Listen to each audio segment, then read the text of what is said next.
Hey Jim, I've got your Yachtman here. Thank you very much for your patience, by the way. In between the time that we talked and now, we had an emergency bathroom renovation we had to do, and it ate a whole lot of time for me. Okay, let's talk about this watch. Couple things. As always, let's talk about the numbers. The numbers are excellent. You said this was serviced a couple of years ago, and it looks like it. I don't see a lot of lubrication underneath the cap tool, which is the first place I look, but I see a little bit. These are pretty decent numbers. I mean, it's out of adjustment, but I mean, boy, that's nice. However, you also talked about the chronograph reset problems and all that other stuff, and I see it. I definitely see it. I see a few things, actually. I don't really see corrosion. The movement itself actually looks quite bright, but there's little bits of corrosion on the pallet cock on these adjusting levers here.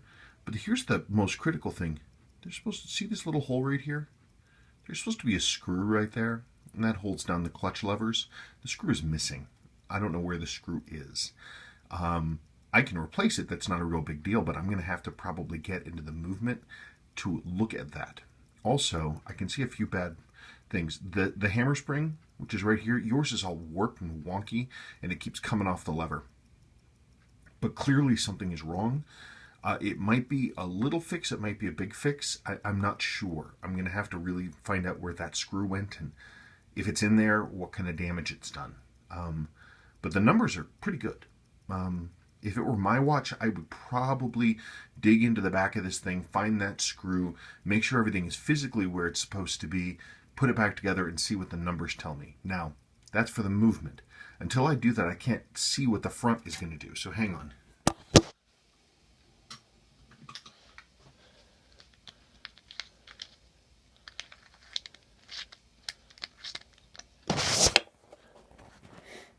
Now, on the front, we've got a few things going on. This is obviously, that's the wrong hand. This is from some other model. I don't know what that is.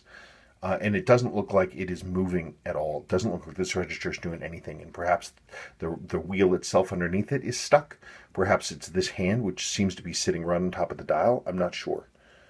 This hand has also been sort of badly repainted. I'm not even sure that it's original. As for the sweep resetting, it resets to about here. That's a function that I can't really deal it with. I can't do anything with. These sweep hands, these little tubes that the middles are on, that sits on the pinion of the chronograph wheel. And when these are set for the first time, that tube deforms to fit the flat-sided pinion. And so that kind of puts it in place. There's no way to adjust it. If it was dropping in over here or over here, I might be able to get it to the point that it sits here, but just a little bit off like that, there's nothing I can pretty much do about it. The only other thing I see, your dial loom is damaged. I don't know if you wanted to have that looked at, because I certainly do relume these dials. But it is up to you how far you want me to go with it. Again, it's running pretty well, but it makes me pretty nervous that it's got some damaged and clearly missing parts. If you want me to go in exploring, then we're probably just going to talk time rather than a flat rate.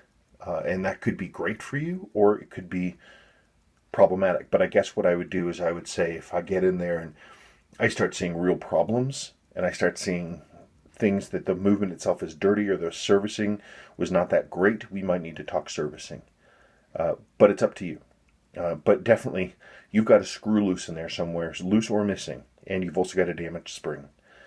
Neither thing is deadly. It's just a matter of where they are now, where that screw is now, and if it's done any damage. Okay, you let me know.